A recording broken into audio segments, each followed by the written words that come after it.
오늘 말씀의 제목은 살해 시도와 폐위식이란 제목으로 말씀을 나누겠습니다. 다윗은 하나님께 기름 부음을 받았습니다. 그렇지만 곧바로 왕직에 오르지 못해요. 그리고 여전히 왕은 사울입니다. 하지만 하나님께서는 어떻게 일하십니까? 직이 중요한 것이 아니라 왕다운 면모를 갖추는 것이 훨씬 더 중요한 것입니다.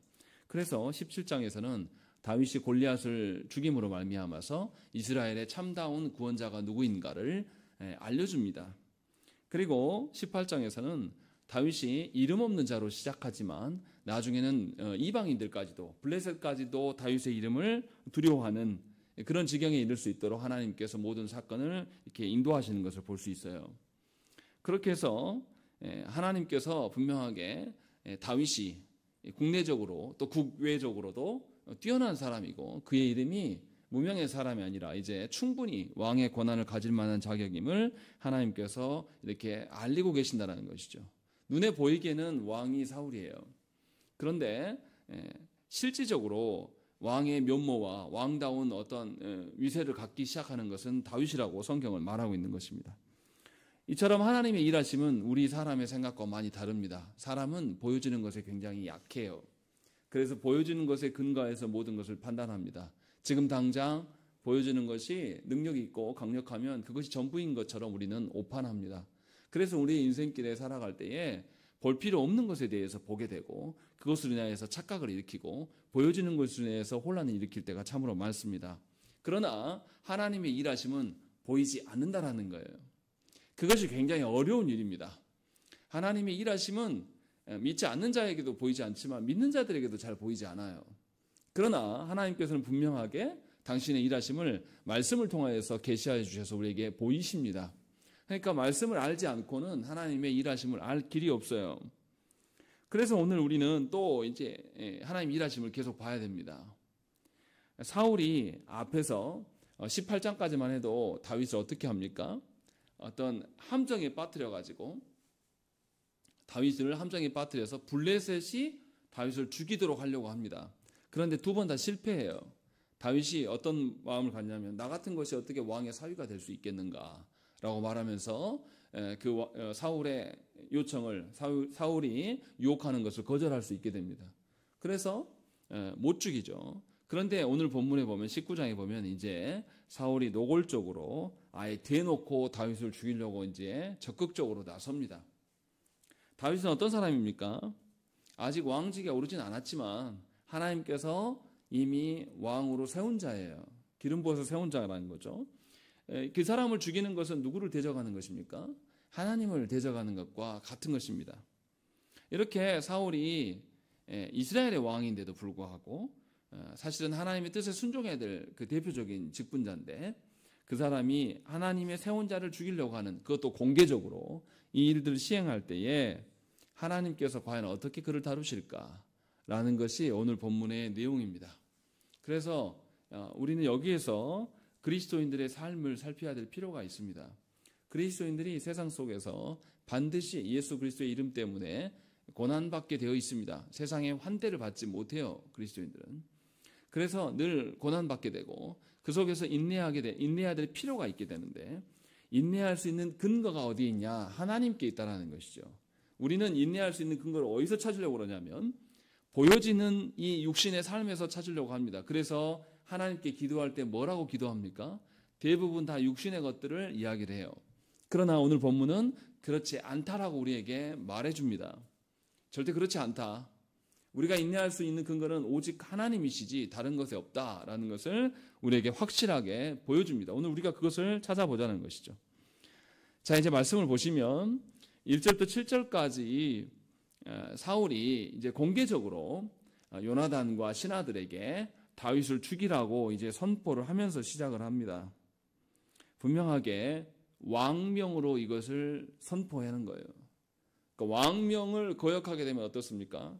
이미 앞에 사울이 왕명을 냈었죠.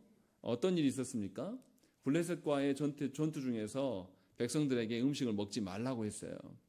자기의 종교적인 이미지를 부각시키기 위해서 금식을 선포했는데 누가 먹습니까? 자기 아들이 먹어요. 그래서 아들도 반드시 죽어야 된다라고 사울이 이렇게 이야기를 하는 거죠. 근데 죽습니까? 안 죽습니까? 백성들이 거절해요. 그래서 죽지 않게 되는 거죠. 근데 오늘 본문도 똑같은 패턴으로 시작합니다. 왕명이 선포됐는데 누가 발언을 합니까? 사울의 아들 요나단이 왕명에 대해서 거절하는 자로 이렇게 등장을 하는 것이죠. 이것이 이제 아이러니인 거죠. 요나단은 사울의 대권을 이을 자예요. 왕위를 이어갈 자인데 왕명을 거절하고 있다는 것이죠. 얼마나 이게 아이러니합니까? 이상해요. 그래서 사울 왕의 위엄을 깎아내리고 있는 것입니다. 분명히 사울은 하나님 앞에서의 왕이 아니라 사람들 앞에서의 왕으로 서기를 소망했어요. 그렇다면 왕의 위엄이 세워져야 되거든요. 왕의 위신이 있어야 돼요. 그런데 아들이 이것을 다 깎아내리는 것이죠. 그러니까 얼마나 이 사울이 수치스럽겠습니까? 그런 수치스러운 상황이 돌발되는 거예요. 본인은 자기의 왕권을 지키기 위해서 다윗을 공개적으로 죽이겠노라 이야기했는데 돌아오는 것은 뭐냐면 자기 아들이 자기의 왕명을 거절하는 그 수치의 상황으로 생겨난다는 것이죠. 그러니까 이게 기가 막힐 노릇인 거예요. 사울이 뭐만 했다 하면 반대로 이제 작용하는 것이죠. 이게 오늘 본문에 계속 반복되는 이야기입니다. 그래서 요나단이 어떻게 말합니까? 요나단이 너무 노골적으로 말해요. 먼저 요나단이 이렇게 말하는 근거를 설명해요. 1절에 보시면 사울의 아들 요나단이 다윗을 심히 좋아한다라고 이야기를 하는 것이죠.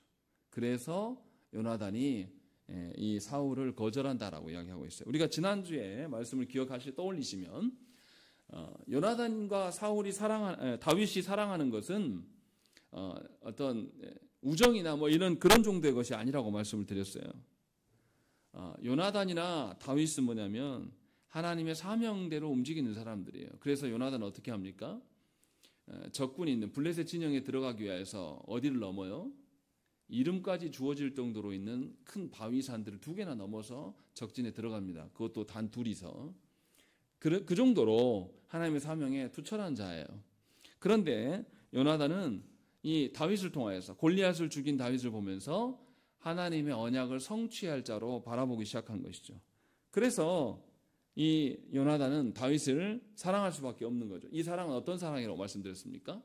삼위 하나님 간의 사랑이 그들 안에 드러난 것이다 라는 것을 분명하게 말씀을 드렸어요. 그래서 요나단은 아버지 사울의 그 위엄이 조금 손해를 보더라도 하나님의 언약이 훨씬 더 중요한 겁니다. 그래서 인간 사울 왕의 명령보다는 하나님의 명령인 언약을 이뤄가는 것을 더 소망했다는 것입니다. 그래서 다윗을 죽여서는 안 돼요. 왜냐하면 언약의 성취자처럼 느껴지기 때문에 그렇다는 것이죠. 그래서 먼저 요나단이 취하는 게 2가지입니다. 먼저 다윗에게 가서 우리 아버지가 지금 뭐하고 있는가를 알려주고 피할 수 있도록 조치를 취해 놓습니다. 오늘 본문에서 보면요, 계속 보면 다윗은 아무것도 하지 않습니다. 굉장히 수동적으로 나와요. 주변에서 시킨 대로만 하고 있습니다. 왜 그러는지는 뒤에서 설명을 드릴게요.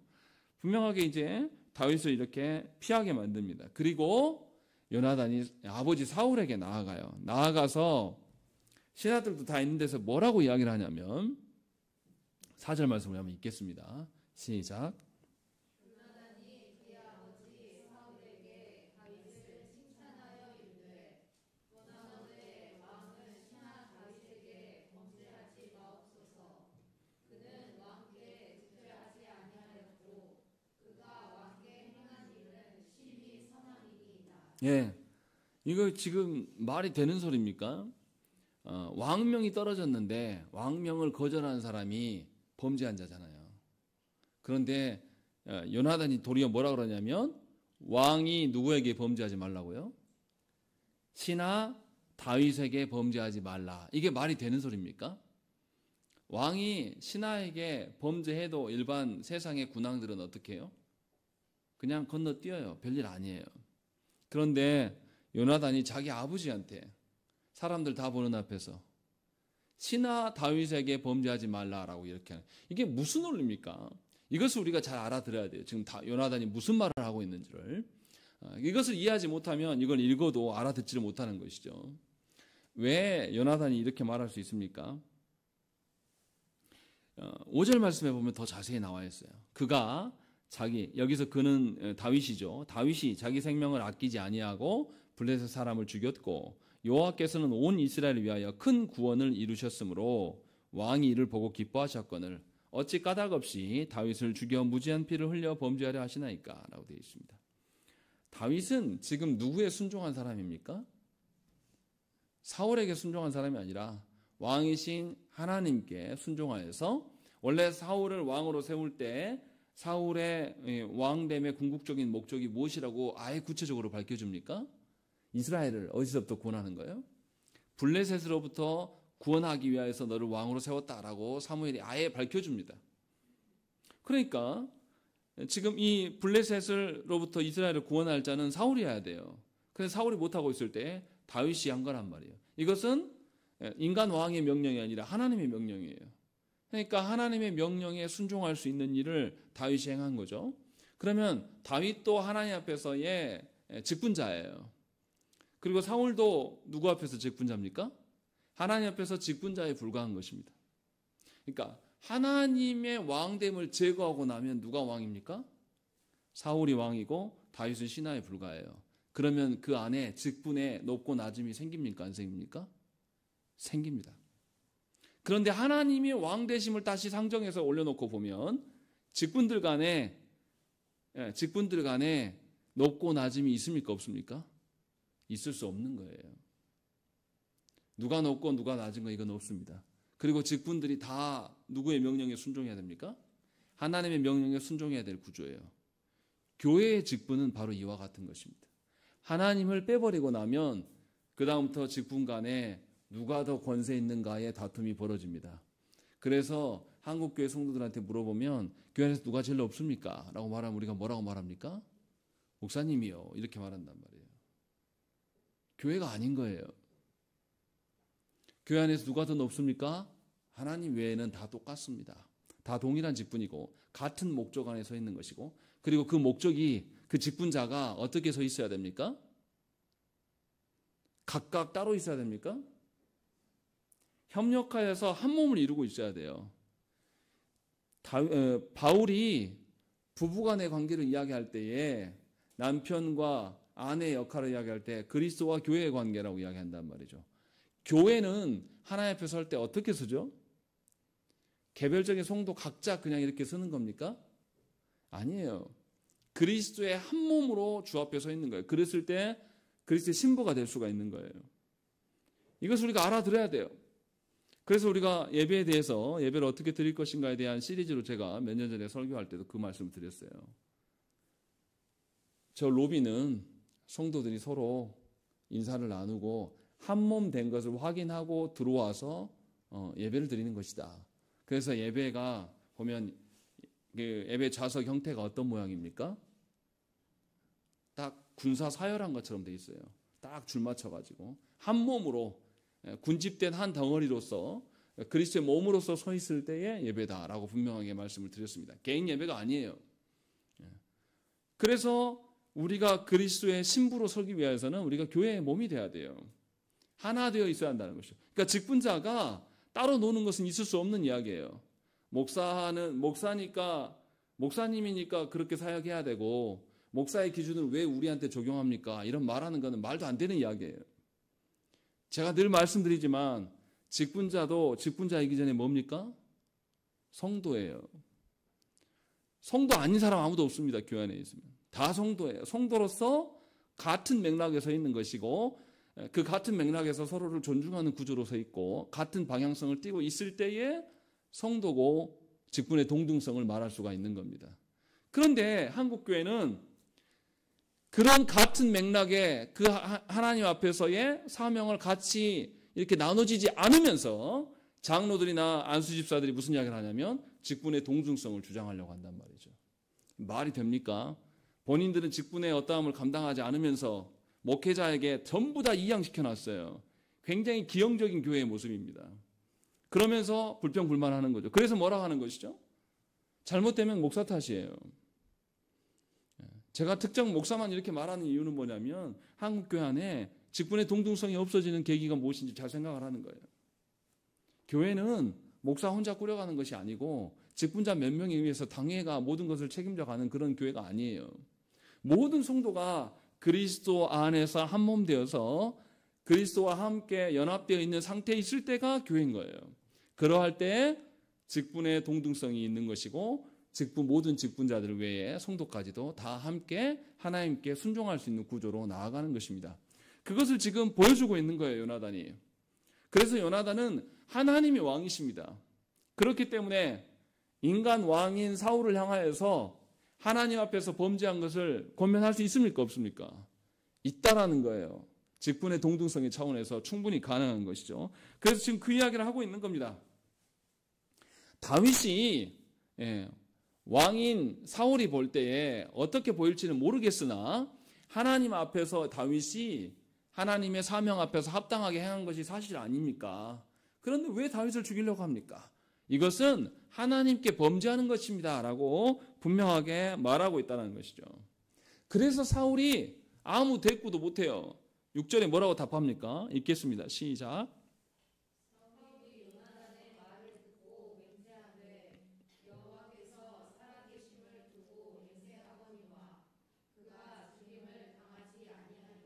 예, 여기 보세요. 사울이 뭐라고 말하냐면 요나단의 말을 듣고 맹세했는데 뭐라고 말하냐면 여호와께서 살아계심을 두고 맹세한다라고 이야기돼요. 그러니까 요나단이 의도한 바대로 지금 사울이 말하고 있긴 합니다. 하나님을 상정하고 보니 죽일 수 없구나라는 것을 인정하는 것처럼 보여줘요. 근데 이게 정말 진정한 맹세였을까요? 진정한 맹세였다라면 뒤에 안 나와야죠. 단창을 또 던졌다든지 다윗이 도망하니까 다윗의 집에 군사를 보냈다든지 그것도 안 되니까 다윗이 라마 나요새 사무엘과 함께 살고 있다는 소리를 들으니까 계속 군사를 3번씩이나 그것도 안 되니까 본인이 찾아간다고요? 사실 이거 거짓 맹세예요. 그러니까 사울이 굉장히 악한 사람입니다. 하나님의 살아계심을 두고 맹세한다라고 말한다. 하나님 이름을 걸고 장난질하는 겁니다. 근데 왜 이렇게 할 수밖에 없었을까를 생각을 해봐야 돼요. 요나단이 공개적으로 사울의 잘못을 지적을 했어요. 사울의 그 위신이 얼마나 땅에 떨어졌겠습니까? 얼마나 본인이 사울은 어떤 사람이에요? 누구 앞에서 왕 되고 싶은 사람입니까? 사람들 앞에서 왕 되고 싶은 사람이에요. 그러면 얼마나 이 요나단의 말이 고깝겠습니까? 아무리 아들이라 할지라도 심지어 앞에서 뭐였어요? 자기의 명령을 어겼을 때 요나단이 어겼으면 요나단일지라도 어떻게 한다 그랬죠? 반드시 죽어야 한다고 했던 사람이에요. 지금도 죽이고 싶을 거예요. 그런데 못 죽입니다. 왜요? 이미 앞에서 봤어요. 백성들이 누구를 보호합니까? 요나단을 보호할 때 뭐라고 말합니까? 요나단의 머리카락 한 올이라도 상하지 않을 것이다. 백성들이 나서서 막아버린단 말이에요. 그러면 지금 사울이 할 수 있는 건 뭐밖에 없습니까? 요나단의 말을 수용하고 도리어 요나단의 말에 대해 수용하고 나도 하나님의 사람입니다. 이 말을 할 수밖에 없는 거예요. 그러니까 6절에서 지금 사울이 맹세하는 건 거짓 맹세입니다. 거짓 맹세인데도 불구하고 하나님의 이름을 두고 쓰는 거예요. 이거 왜 하는 겁니까? 자기 이름값, 자기 땅에 떨어진 위신을 마지막에라도 붙잡고 있는 거예요. 그러니까 사울의 심적인 상태가 어떻겠습니까? 사울이 굉장히 열등의식이 강한 사람이에요. 다윗이 높아지니까 못 견뎌요. 그래서 다윗을 죽이고 싶어서 아예 왕명으로 선언을 했단 말이에요. 근데 뒤집혀가지고 자기 아들이 거절하고 오히려 자기가 잘못된 사람으로 돼 있어요.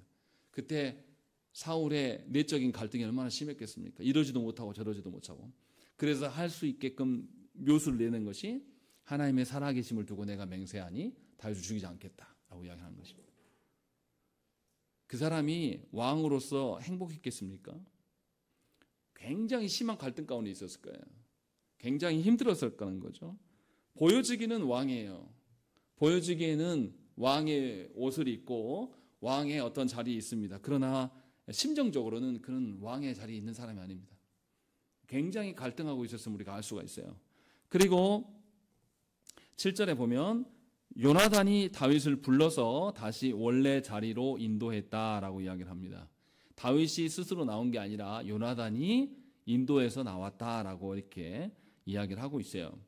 그러니까 다윗은 오늘 본문에 보면 굉장히 수동적으로 움직이고 있습니다. 아무것도 하지 않는 것처럼 보여요. 참 이상한 부분이 있어요. 그리고 나서 이제 다윗이 또 다른 전쟁이 이제 났어요. 8절에 전쟁이 다시 있으므로 누가 나갑니까? 다윗이 나가서 블레셋 사람들과 싸워 그들을 크게 쳐 죽이며 그들이 그 앞에서 도망하니라 라고 되어 있습니다. 다윗이 여기서는 또 적극적으로 나서요. 그러니까 잘 구별하셔야 됩니다. 다윗이 사울을 향하여서는 아무것도 하지 않아요. 자기를 변호하지도 않고 자기 어떤 행위도 안 했어요. 그냥 수동적으로 있습니다. 그리고 적군 블레셋을 향하여서는 적극적으로 자기를 하고 있는 거예요. 그리고 이제 계속 말씀 읽어가면 9절에서 또 뭐합니까? 사울이 악령에 사로잡혀 있을 때에 다윗이 손으로 수금을 타고 있다라는 것입니다. 그럼 다윗이 자기의 직무를 하고 있다는 거예요? 안 하고 있다는 겁니까? 하고 있다는 거예요. 사울이 자기 자신을 죽이려고 하는데도 불구하고 다윗은 자기 자리로 돌아가 있습니다. 죽을 수 있어요. 죽을 수 있음에도 불구하고 다윗이 제자리에 복귀해 있고 전쟁이 일어나면 누구보다도 먼저 나가서 전쟁에 승리하니까 승리케 한 사람이 이름이 누가 나오냐면 다윗이라고 나온단 말이죠. 이게 다윗이 지금 행하는 삶의 태도예요. 사울에 대해서는 아무것도 하지 않아요. 그냥 자기의 직무를 계속하고 있다는 것이죠. 어떻게 이럴 수 있을까라는 거죠. 하나님을 향한 전적인 신뢰가 없이는 이게 불가능한 이야기입니다. 얼마나 불안하겠습니까? 사울을 위하여서 이렇게 손으로 수금을 타고 있는데 사울이 단창을 지금 처음 던지는 거 아니거든요. 이 앞에서도 2번이나 던졌었어요. 그러면 타면서도 얼마나 불안하겠습니까? 그러면 그 수금 타는 음률이 온전했겠습니까? 그런데 다윗은 그렇게 하고 있다라고 지금 성경은 말하고 있어요. 그리고 아니나 다를까 사울이 그런 중에서 다시 다윗을 죽이려고 합니다. 이제는 숨어서 하려고 하지 않아요. 아예 대놓고 이제 합니다. 10절에 보시면 사울이 단창으로 다윗을 벽에 박으려 하였으나 그는 사울의 앞을 피하고 사울의 창은 벽에 박힌지라 다윗이 그 밤에 도피하매라고 되어 있는 것이죠. 사울이 이제 아예 대놓고 분명히 앞에서 맹세했는데도 불구하고 아예 대놓고 죽이려고 또 해요. 근데 잘 생각을 해보십시오. 다윗은 사울의 왕직을 넘본 적이 한 번도 없어요. 그냥 계속 뭐 하고 있는 거냐면 오늘 본문에 나타난 대로 사울이 있으라고 하는 그곳에 다윗은 그냥 있어요. 계속 자기의 직무에만 충실하지 오히려 다윗이 자기 자리를 지켜주니까 사울의 왕직이 더 견고해집니다. 그렇지 않습니까? 블레셋을 이겨내는 사람이 누구예요? 다윗이란 말이에요. 또 사울의 악령 들어가지고 사울이 그렇지 않아도 이 심리적으로 굉장히 괴롭고 정신적으로 굉장히 위축되어 있는 상황 속에서 누가 이것을 치료해 줍니까? 다윗이 치료하고 있는 거예요. 그런데 사울은 어떻게 합니까? 자신의 마음을 지키지 못하여서 다윗을 죽이려고 하다가 결국은 자기의 치료자인 누구를 쫓아냅니까? 다윗을 쫓아내는 거예요. 그러니까 다윗이 가고 나면 사울에게는 무슨 일이 벌어지겠어요? 정신적인 고통이 악령으로 인하여서 정신적인 고통이 가중된단 말이에요. 스스로 자기 자신을 죽이려고 하고 있는 거예요. 지금 사울이. 이게 어리석은 자의 태도예요. 하나님께서 주신 직분을 하나님 앞에서 활용하지 않는 사람은 자기 이름값을 하려고 애를 씁니다. 우리는 그런 본성을 가진 자들이에요. 그래서 자기 이름값을 막 세우려고 하다 보면 스스로 자기를 죽이는 꼴이 되는 겁니다. 자기 위신을 자기 스스로 세우려고 하면 절대 세우지 않습니다. 하나님이 주신 직분은 누구만 드러내라고 주신 직분입니까? 하나님만 드러내라고 주신 직분이에요. 하나님이 주신 직분을 하나님의 이름을 드러내다가 우리가 때로는 오해를 받을 수도 있고 핍박을 받을 수도 있고 사람들로 외면받을 수도 있어요. 그것을 전제한 직분이에요. 그러니까 나는 빗바래져 가고 나는 소멸되어져 가도 하나님의 이름만 높아지면 되는 겁니다. 그게 직분자의 태도예요. 그런데 그것을 포기하고 우리는 어떤 식으로 살아가냐면 하나님 나를 목사로 세웠는데 이게 뭡니까? 내 삶이 왜 이래요? 왜 하나님 내가 이렇게 힘듭니까?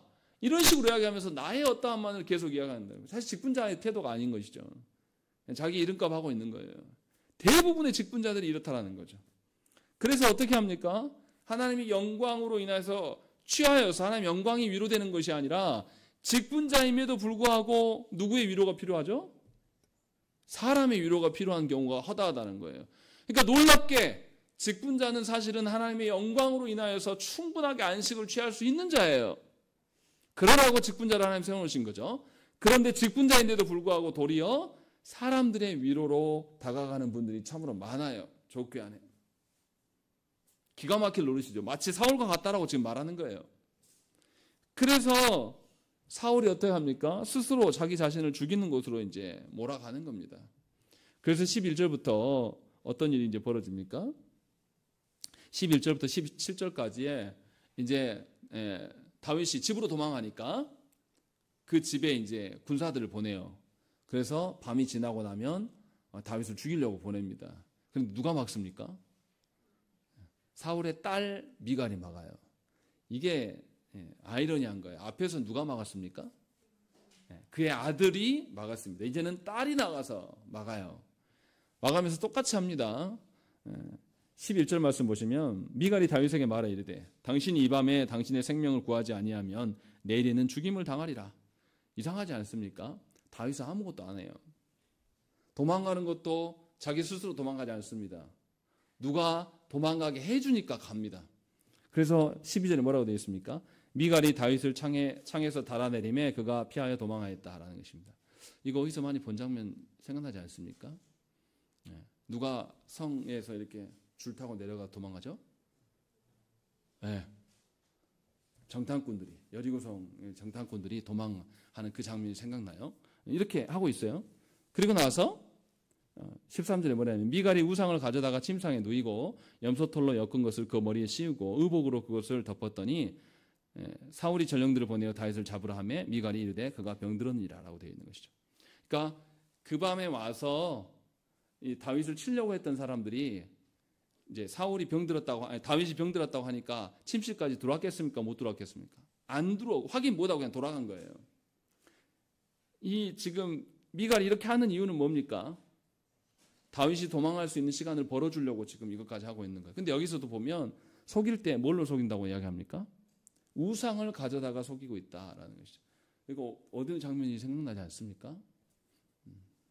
누가 우상을 훔쳐가지고 라헬의 사건이 생각나요. 이렇게 하고 있다는 거죠.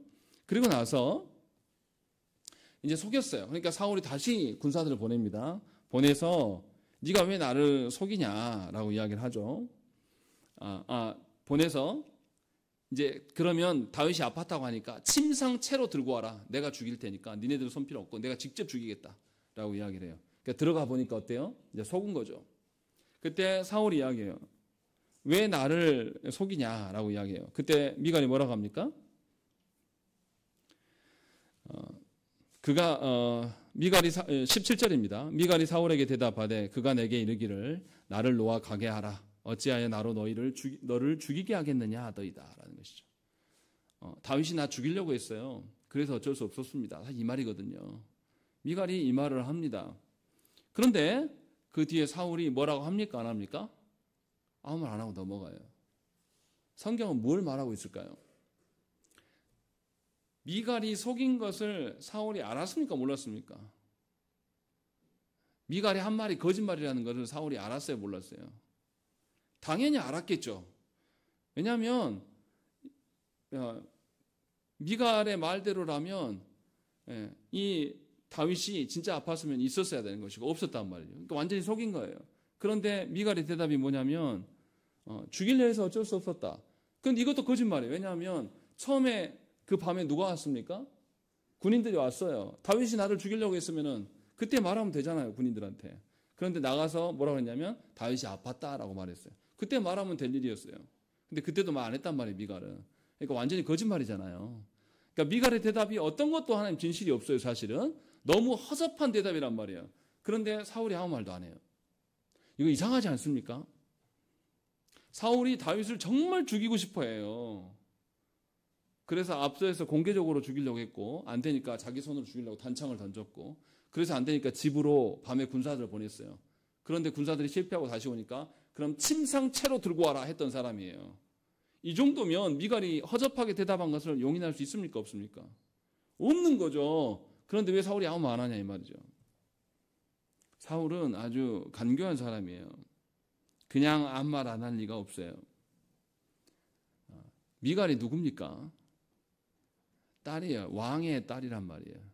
그런데 미갈의 말대로 왕의 딸을 죽이려 했어요. 왕가의 사람을 죽이려고 했단 말이에요. 그럼 다윗은 어떤 사람이 됩니까? 역적이 되는 것이죠. 사울이 이제 공개적으로 다윗을 죽여도 됩니까? 안 됩니까? 된 거예요. 미갈의 말을 듣고 나니까 미갈이 속인 줄 다 알아요. 근데 이미 다윗은 어때요? 도망가 버렸잖아요.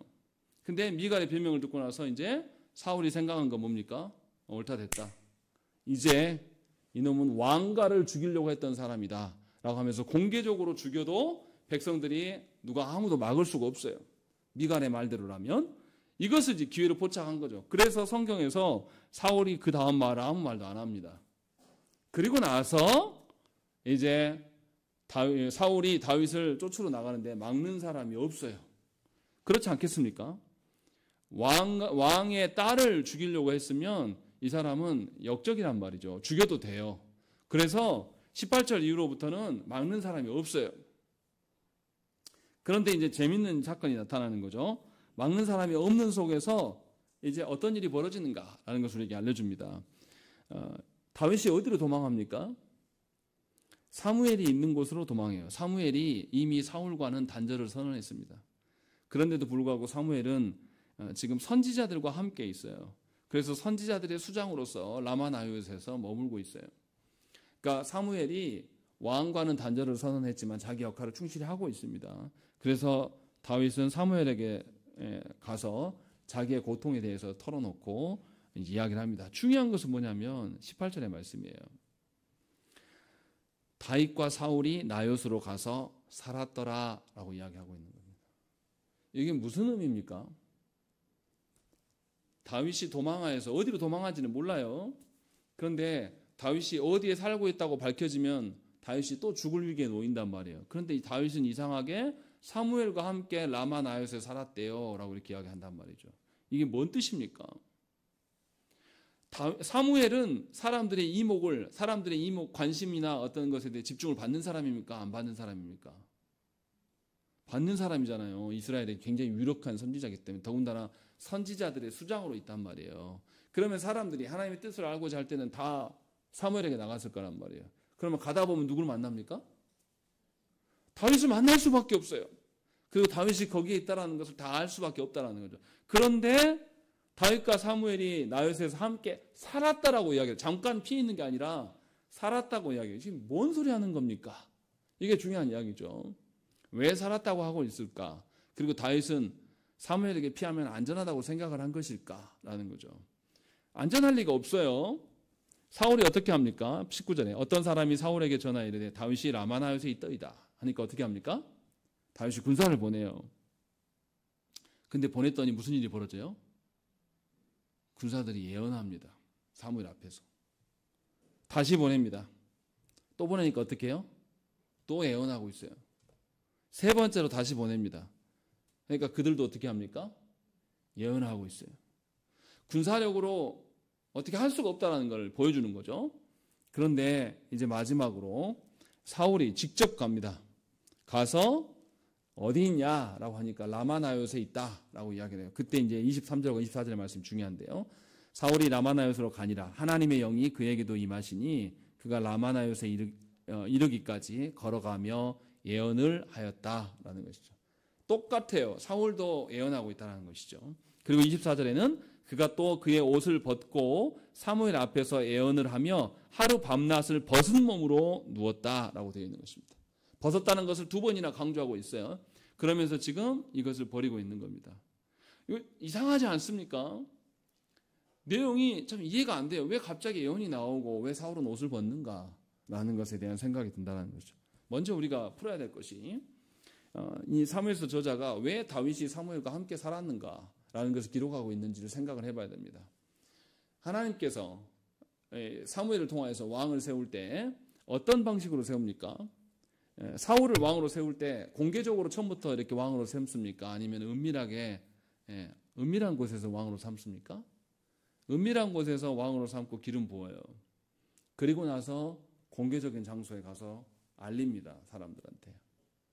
그것이 사울을 왕을 세우는 방식이었습니다. 하나님께서는 다윗도 똑같이 하고 있어요. 다윗이 기름 부어서 세워졌습니까? 안 세워졌습니까? 세워졌어요.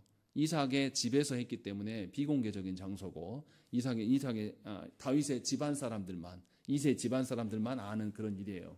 그런데 아직 누가 왕입니까? 사울이 왕이에요.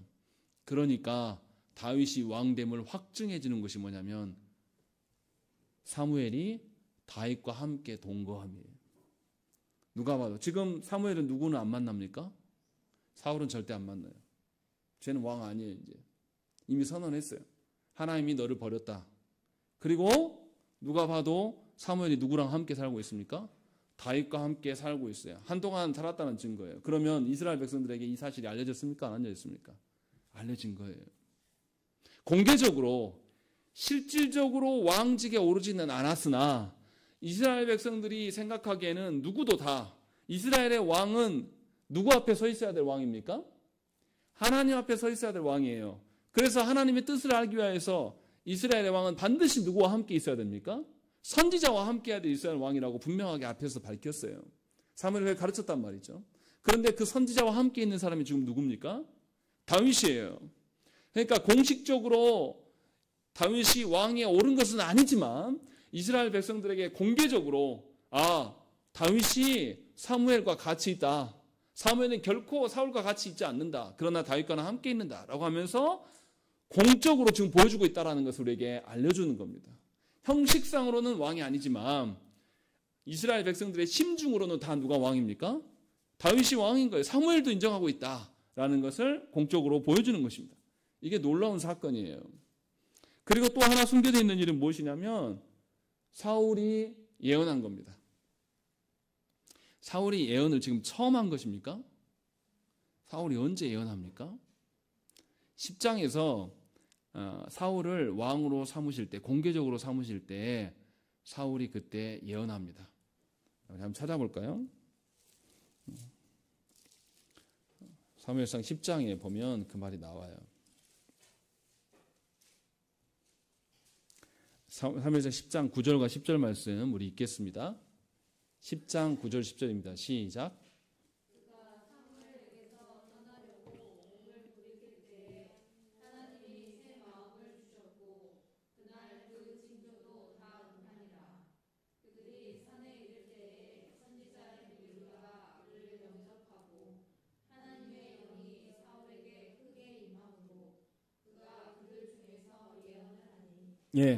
예언을 했다라고 11절에 뭐라고 하냐면 전에 사울을 알던 모든 사람들이 사울이 선지자들과 함께 예언함을 보고 서로 이르되 기스의 아들에게 무슨 일이 일어났느냐 사울도 선지자들 중에 있느냐라고 말한단 말이죠. 오늘 24절의 말씀도 똑같은 이야기를 합니다. 그러므로 속담에 이르기를 사울도 선지자 중에 있느냐 이렇게 묻는단 말이죠. 지금 사울이 2번 예언하고 있어요. 근데 앞에 예언과는 많이 달라요. 앞에 왕으로 세워졌을 때 기름 부음을 받고 난 뒤에 사울이 예언할 때는 선지자들과 함께 예언했다라고 이렇게 되어 있어요. 그리고 그때는 왕으로 세워졌을 때의 예언함입니다. 그리고 거기에는 하나님의 영이 임하였다. 하나님의 영이 임한 게 그냥 사울을 힘들게 하려고 하는 게 아니라 사울의 왕됨을 인정하시고 그것을 같은 맥락에 서서 영이 임하셨다라는 뉘앙스로 이야기를 하고 있단 말이에요. 그런데 오늘 본문에 나타난 예언은 뭡니까? 예언이 이상해요. 선지자들과 같은 맥락으로 예언했을 리가 없어요. 사울이 일단은. 왜냐하면 하나님의 뜻에 부합한 것이 아니라 다윗을 죽이러 온 것이기 때문에. 그리고 더군다나 오늘도 보면 가장 큰 것은 뭐냐면 옷을 벗고 있다라는 것이죠. 그리고 하루 밤낮을 옷 벗고 예언한 거예요. 고대에서 옷을 벗는다는 것은 수치스러운 이야기예요. 왕이 그것도 사람들이 다 보고 있는 그 안에서 하루 반나절을 계속 옷 벗고 예언했단 말이에요. 자기를 주체하지 못하고. 그럼 얼마나 수치스러운 이야기입니까? 이 일을 지금 벌이고 있는 거예요. 더군다나 중요한 것은 옷을 벗었다라는 거예요. 사울이 그곳에 갈 때는 무슨 옷을 입었겠습니까? 왕의 의복을 입고 있었던 것입니다. 그런데 왕의 의복을 벗었다라는 거예요. 그러면 이 사람은 왕이란 소리입니까? 아니란 소리입니까? 이젠 더 이상 사울은 왕이 아니다 라는 것을 하나님께서 상징적으로 지금 보여주고 있는 거예요. 그래서 앞에서 기스의 아들 사울도 선지자 중에 있느냐라고 하는 것은 긍정적으로 사람들이 놀래서 뭐야 사울이 선지자들처럼 예언한다고 하면서 깜짝 놀란 거예요. 그런데 오늘 본문에 나타난 24절에 나와 있던 것은 속담에 이르기를 사울도 선지자 중에 있느냐라는 것은 비꼬는 겁니다. 왜냐하면 사울이 옷을 다 홀딱 벗고 또 왕의 의복을 다 내려놓고 그리고 나서 지금 예언하고 있는 거예요. 그러면 하나님의 뜻에 의하여서 그가 폐위되었다라는 것을 이렇게 상징적으로 보여주는 거예요. 이것이 오늘 본문에 드러나는 사건입니다. 그러니까 사울의 통치권은 이제 의미가 없어요. 사울이 통치하는 것은 하나님께서 절대 받지 않으십니다. 그것을 확정적으로 우리에게 보여주는 거예요. 그러나 아직도 왕은 누구예요? 표면적으로 봤을 때는 사울이 아직도 군사를 부리고 있고 왕의 면모를 갖추고 있는 것처럼 보이지만 실제적으로는 왕입니까? 왕이 아닙니까? 왕이 아닌 것을 사무엘서 저자는 우리에게 말씀하고 있는 거예요. 그러니까 잘 기억하셔야 돼요. 조국 대한민국 안에 직분을 가진 자들이 정치권에 나가서 기웃거리고 부패한 세력들과 함께 힘을 합치고 있고 뭐 자기 교회 거 500억 보상금 받으려고 버틴 그런 사람이 목사입니까? 직분자입니까? 아니에요. 언론에서는 세상에서는 그를 목사라고 부를지 모르지만은 실제적으로 아니에요. 그 사람의 행동에 대해서 반응할 필요가 없어요. 또 이번에 선거할 때 보니까 기독당 장경동 목사를 하는 그런 일당들이 그렇게 문자를 보내대요. 자기 찍어주라고. 목사입니까? 목사의 직분을 하지 않고 정치권에서 기웃거리는 자가 직분자입니까? 자기 자신을 드러내고 자기 이름값을 하려고 그렇게 헤매는 인간들이 직분자냐고요. 성경은 분명히 아니라고 말씀하고 있는 거예요. 그들은 아니다. 현혹되지 말자라는 거죠. 제가 말씀드린 거는. 타락한 직분자들이 교회를 다 장악하고 있는 것처럼 보여요. 몇 주 전에 있었던 부활절에, 부활주일에 그 큰 교회에서 또 그리고 두 교단의 총회장이라는 작자들이 그곳에 함께 모여서 믿지도 않는 자의 성찬을 용인하고 있는 거 보면 참담한 심정이에요. 그러나 그들은 하나님이 세우신 직분자가 아닙니다. 겉으로는 총회장의 자리를 하고 있고 대형교회 목사일지 모르지만 실질적으로 그의 삶은 하나님과 아무런 상관이 없는 삶이에요. 그게 무슨 총회장입니까? 그리고 총회장이라는 것은 원래 장로교회에서 회의 있을 때만 총회자예요. 회의가 폐회하는 순간에 장이란 그런 개념이 없어지는 것이 원래 원칙이에요. 근데 한국교회가 너무 타락해가지고 한번 장자리 하면은 장이 끝났는데도 계속 증경자를 붙여가면서 계속 헤쳐먹으려고 하는 그런 악랄함이 있는 거죠. 직분자가 아닙니다. 별로 상관할 필요가 없어요. 성경이 그것을 우리에게 보여줍니다. 사울은 이미 하나님께서 폐해한 자예요. 사울의 통치권이 하나님의 선하심을 드러낼 리가 없어요. 그리고 오늘 본문에도 보십시오. 사울이 다윗을 죽이려고 하는데 다윗이 적극적으로 거기서 피하고 적극적으로 대처를 합니까? 안 합니까? 아무것도 안 해요. 다윗이 하는 것은 뭐냐면 왕이신 하나님께서 주신 명령, 블레셋을 싸워 이기라는 것, 그리고 사울을 위하여서 자기 해야 될 도리만 하고 있는 겁니다. 사울을 향하여서 다윗이 아무것도 조치를 취하지 않아도 다윗이 어떻게 됩니까? 주위 사람들이 다윗을 살려요. 심지어 사울의 두 자녀가 자기를 계속 살리고 있고, 심지어 이제 사람들이 앞에서 누구도 이제 할 수 없는 구조로 되니까 누가 나서서 하십니까? 하나님께서 친히 나선단 말이에요. 다윗이 자기의 목숨값을 위하여서 예수가 힘쓰지 않는단 말이에요. 그래도 하나님은 보호하고 계신 우리에게 보여주는 거예요. 그러니까 눈에 보이는 저 사울 왕이 권세점 위에 서 있다고 해서 우리가 두려워할 것이 하나도 없다라는 것을 성경은 우리에게 분명하게 말씀하고 있는 거예요. 하나님의 시선으로 본 자는 이 사무엘서 저자는 이걸 너무 잘 알고 있어요. 그래서 계속 그 이야기를 기록하고 있는 겁니다. 봐라, 하나님이 누굴 세웠냐? 사람들 앞에서 누가 왕으로의 그 권세를 쥐고 있겠는가?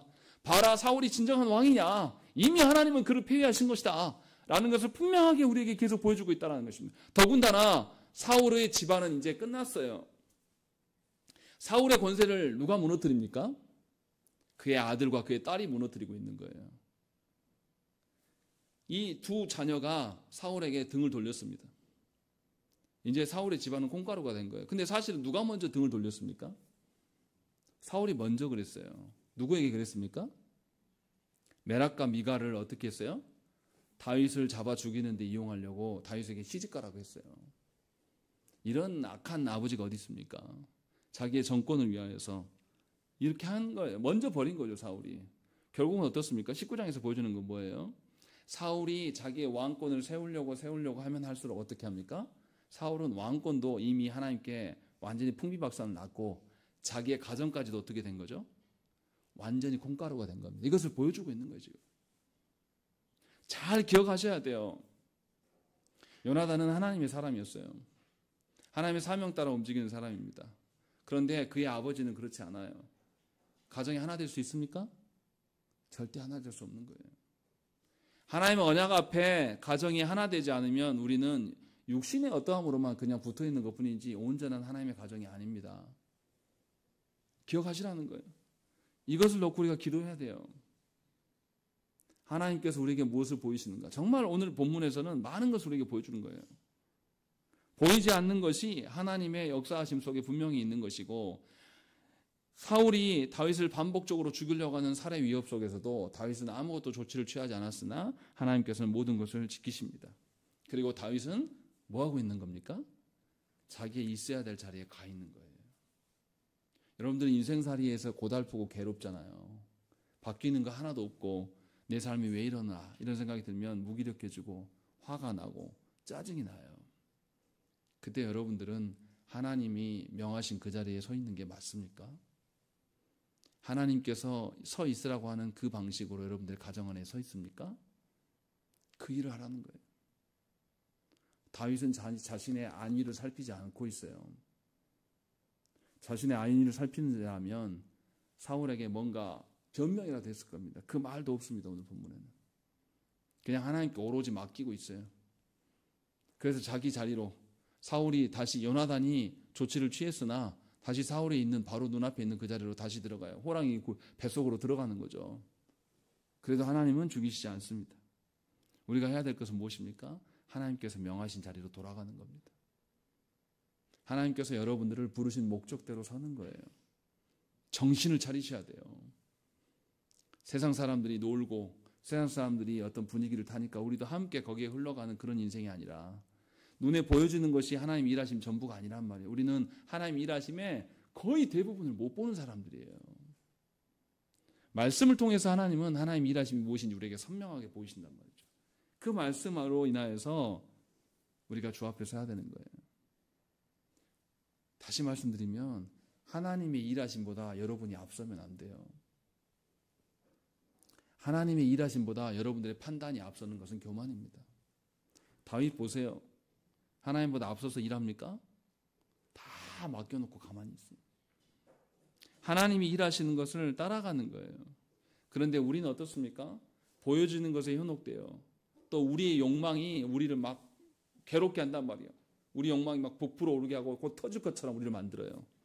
또 우리의 인내하지 못함, 우리의 성급함이 하나님보다 먼저 앞서는 경우가 많아요. 우리 정서가 어떻습니까? 우리 감정이라는 것이 아주 요물이에요.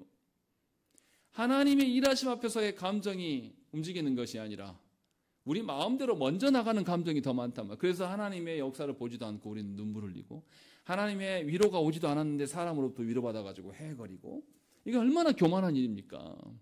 그래서 조나단 에드워즈 목사님은 신앙을 이야기할 때 감정에 대한 부분들을 굉장히 많이 이야기했어요. 신자의 감정이 하나님의 어떠하심 속에 은한 감정이 되어야 될 것들을 분명하게 말씀하고 있는 거예요. 그냥 우리가 알고 있는 원래의 그 정서로 그런 감정으로 하나님 앞에 서는 것은 악한 겁니다. 그래서 분명하게 저와 여러분들이 하나님이 명하신 자리로, 하나님 명하신 그 자리로 우리의 정서와 우리의 생각과 우리의 의지를 밀어 넣으셔야 돼요. 그것이 우리가 해야 될 일입니다. 그렇지 않으면 우리가 뭘 하게 되냐면 살해 시도를 하는 거예요. 하나님이 명하신 일에 대해서 다 제거해요. 필요 없어요, 이거. 그러면 종국에는 뭐만 남습니까? 우리에게 남겨진 거는 폐의식밖에 안 남는 겁니다. 사울이 그러고 있는 거예요. 하나님이 주신 것을 존중하고 여러분들의 판단을 내려놓으십시오. 하나님이 주신 것을 존중하여서 하나님이 주신 것으로 인하여서 씨름하십시오. 그러할 때 하나님께서 여러분들을 살리시고 여러분들의 가정을 온전하게 세우실 줄로 믿습니다. 함께 기도하겠습니다.